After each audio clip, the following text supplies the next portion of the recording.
तो दोस्तों, क्या आप सभी को भी पता है कि अगर हमारे पास दो अलजेब्रिक एक्सप्रेशन हो और उनको हमें डिवाइड करना हो तो कैसे करेंगे।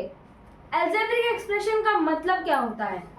देखो, अलजेब्रिक एक्सप्रेशन में दो पार्ट है, एक तो ये एक्सप्रेशन और एक तो ये अलजेब्रिक।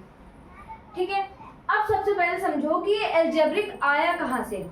देखो, एक वर्ड है अलजेब्रा, जिससे ये अलजेब्रिक वर्ड डिस्कवर हुआ। अब इन दोनों का मतलब क्या है।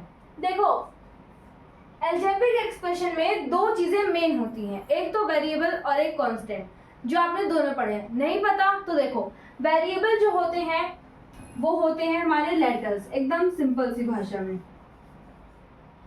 और जो हमारे कांस्टेंट होते हैं वो होती है हमारे न्यूमेरिकल फिगर्स, यानी कि फिक्स्ड टर्म। आप उनको फिक्स्ड टर्म भी कह सकते हो, न्यूमेरिकल फिगर्स। ठीक है, सो ये दोनों चीज जो है वो अलजेब्रिक एक्सप्रेशन में मेन होती हैं। अब इन दोनों को मिलाकर तो बनती है हमारी एक टर्म। ठीक है, और जो इन टर्म को एक साथ जोड़ देते हैं, यानी कि जो हमारे प्लस माइनस है, ये सब जो इन टर्म्स को आपस में रिलेट करते हैं, आपस में जोड़ के रखते हैं, उसे जोड़ने को, यानी कि ये देखो यहाँ पर कितने टर्म है, 1 2 3, 3 टर्म्स है। इस वाली टर्म में एक वेरिएबल है और एक कांस्टेंट है, इस वाली टर्म में एक वेरिएबल है एक कांस्टेंट है, इसमें ओनली कांस्टेंट है, तब भी ये एक टर्म मानी जाएगी। ठीक है, इसमें 3 टर्म्स हैं और तीनों किससे जुड़ी हुई है, माइनस के साइन से। सो ये इतनी जो इक्वेशन बनी हमारी, उसको हम क्या कहेंगे, अलजेब्रिक एक्सप्रेशन। अब क्या होता है कि जैसे एक इक्वेशन जो होती है इन टर्म्स की, उसमें जितनी भी टर्म्स होती हैं उन सभी के नाम होते हैं। जैसे कि एक टर्म है तो मोनोमियल, 2 टर्म है तो बाइनोमियल, 3 टर्म है तो ट्राइनोमियल, 4 टर्म है तो क्वाड्रिनोमियल, और अगर 4 से ज़्यादा है यानी कि 5 है, 6 है, 7 है, इस तरीके से हैं तो हम उनको पोलिनोमियल कहते हैं। ठीक है, आइए अब अपने क्वेश्चन की तरफ बढ़ते हैं। तो यहाँ पर हमारा जो क्वेश्चन है वो ये है कि हमारे पास यहाँ पर 2 टर्म्स हैं, सॉरी 2 एक्सप्रेशंस है। कौन से, एक तो ये और एक ये, और इन दोनों को अब हमें लॉन्ग डिवीजन मेथड की मदद से डिवाइड करना है। तो क्या आप सभी ने कभी पढ़ा है कि how to divide 2 expressions by long division method. देखो, आप बचपन में जैसे डिवाइड करते हुए आए हैं, जैसे कि मान लेते हैं हम 2 नंबर लेते हैं, एक तो 2 लेते हैं और एक 4 लेते हैं, तो इस तरीके से ये वाली जो फॉर्म में हम रख के डिवाइड करते हैं, उसी तरीके से इसको भी डिवाइड करना है। अब आइए अपना क्वेश्चन स्टार्ट कर लेते हैं।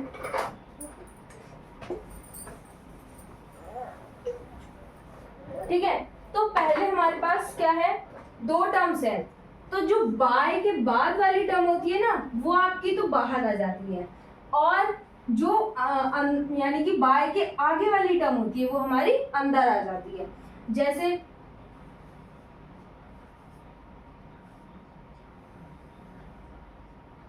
Four x square minus 11x minus 3।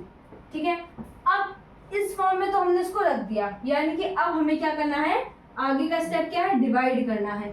तो जैसे हम क्या करते थे, जो नंबर बाहर होता था, बिल्कुल नॉर्मल सी लैंग्वेज में बताना चाहूंगी आपको, जो नंबर हमारे पास बाहर होता था उसको हम टेबल पढ़ते थे उसका, और फिर जहां तक आ जाता था फिर उसको हम रख के यहाँ डिवाइड कर देते थे।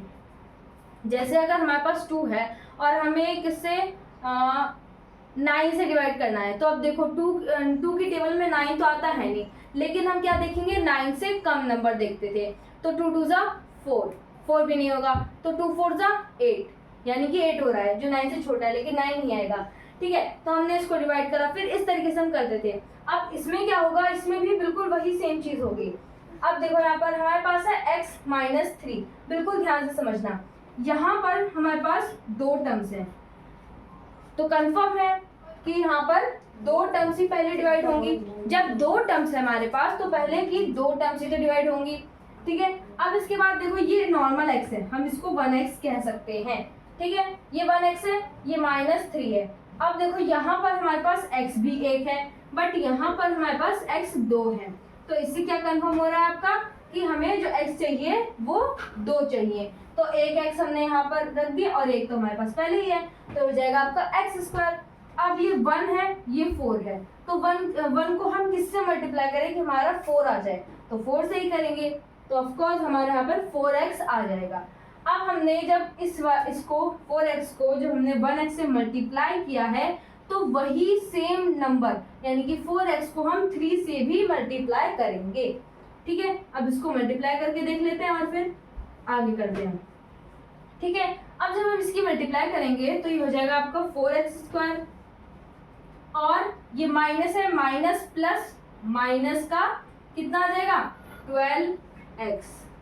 अब आप कहोगे कि यहाँ पर तो ये बड़ा आ गया और ये छोटा आ गया, बट अभी रुको, यहाँ पर एक और चीज है।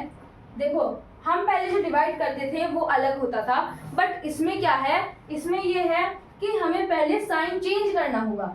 आगे का स्टेप करने के लिए हमें साइन चेंज करना होगा। यहाँ पर देखो पहले प्लस का साइन है, तो हम यहाँ पर क्या करेंगे, प्लस का साइन को रिप्लेस कर देंगे माइनस के साइन से। यहाँ पे माइनस का साइन है तो उसको रिप्लेस कर देंगे प्लस के साइन से। अब देखो ये नंबर तो हमारा प्लस का है, ये जो हम साइन चेंज कर रहे हैं ना वो नीचे वाले नंबर्स के ही कर रहे हैं, ऊपर वाले नंबर्स के नहीं करेंगे। ठीक है, तो इसमें ये माइनस का ये प्लस का है, तो दोनों कट जाएंगे क्योंकि ये प्लस का है और ये माइनस का है। ठीक है, अब इसमें देखो दोनों सेम नहीं है, यहाँ पर जो हमारे पास कांस्टेंट है वो सेम नहीं है, तो ये नहीं होंगे। ठीक है, नहीं कटेंगे, तो अब हम क्या करेंगे, ये प्लस का ये माइनस का है तो माइनस कर देंगे, प्लस माइनस माइनस होता है, तो हमारे पास कितना आ जाएगा x आ जाएगा। आप इसको 1x भी लिख सकते हो, और प्लस का आएगा माइनस का प्लस का आएगा, क्यों, क्योंकि जो 12 है वो बड़ा नंबर है, उसका साइन प्लस है। ठीक है, अब इसके बाद हम इसको उतार लेंगे। अब यहाँ पर आ गया हमारे पास कितना, प्लस 1x माइनस 3।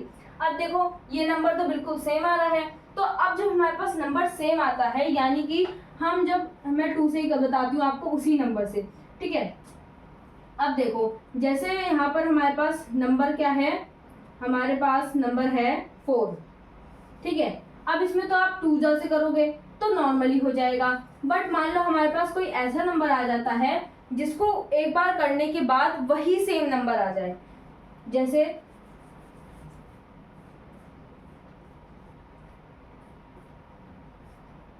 7 लिया हमने। ठीक है, अब हम इसको 24 को डिवाइड करना है। ठीक है, तो अब आप इसको किससे करोगे कि नंबर हमारा 24 आ जाए, तो 4 को अगर हम करेंगे तो ये आपका कितना 3 आ जाएगा, क्योंकि 4 जा तो 28 हो जाएगा, वो ज्यादा हो जाएगा, तो 21। अब यहाँ पर नंबर क्या बच रहा है आपका 3 बच रहा है, तो 3 और ये तो सेम नहीं है यानी कि अब ये नहीं कटेगा, आगे नहीं कटेगा। बट अब हम यहाँ पर एक और नंबर लेते हैं जो हम 7 से ही डिवाइड करेंगे।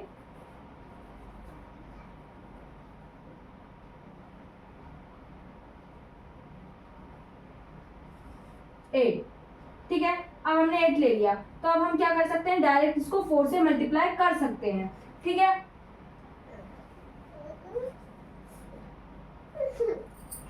$28 आ जाएगा अब यहाँ पर।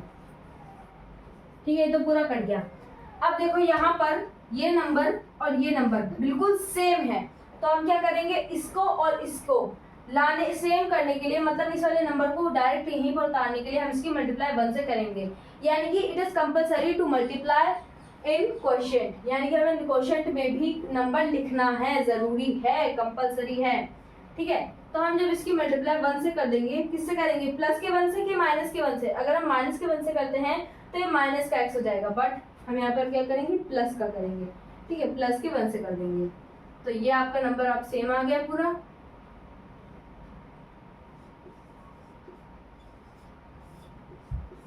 ठीक है, और ये आपका पूरा सॉल्व हो गया और ये आपका आंसर आ गया, यानी कि जो आपका क्वोशिएंट आया है वो आया आपका 4x + 1। ठीक है, आपको ये नंबर तब तक डिवीजन मेथड ही करना है जब तक हमारा यहाँ पर क्रॉस ना आ जाए, मतलब जब तक यहाँ पर हमारा 0 ना आ जाए। अब इसी तरीके से ये वाला भी क्वेश्चन है जो आपका होमवर्क है, आप इस क्वेश्चन को अपनी नोटबुक में करके डायरेक्ट आंसर में कमेंट सेक्शन में भेज सकते हैं, जिससे हम देख सकें कि आपको ये वीडियो कैसी लगी, आपने इस वीडियो में क्या सीखा, जो मैंने आपको बताया वो आपको समझ में आया। ठीक है, मिलते हैं नेक्स्ट वीडियो में एक नए पार्ट के साथ। तब तक के लिए जय हिंद, जय भारत, वंदे मातरम।